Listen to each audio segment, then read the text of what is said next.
នៅក្នុងក្បួនជ័យភូមិបើសិនបើជាផ្ទះរបស់យើងមានដំបូលច្រើនបែបនេះតើមានផលប៉ះពាល់ដែរឬទេ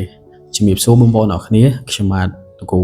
សវណ្ណរិទ្ធីសាបងប្អូនប្រកាសជាស្គាល់ហើយបើមិនទាន់ស្គាល់ទេកុំភ្លេចចុច follow លោកគ្រូមួយទៅសម្រាប់នៅក្នុងក្បួនហុងស៊ុយតាមក្បួនជ័យភូមិប្រសិនបើជាផ្ទះបងប្អូនមានដំបូលច្រើនបែបនេះណាលោកគ្រូសង្កេតឃើញថាមួយរយៈហ្នឹង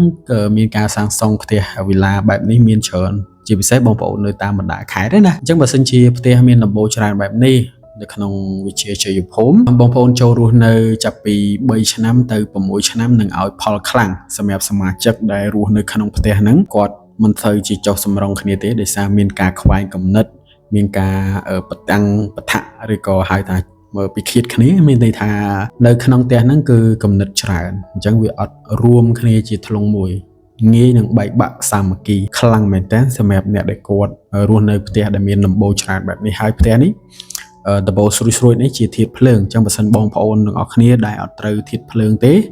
អាចនឹងមានបញ្ហាលឿនជាងគេណាអរគុណវីដេអូនេះលោកគ្រូមានប៉ុណ្ណឹងកុំភ្លេចចុច follow ជួបគ្នានៅវីដេអូក្រោយ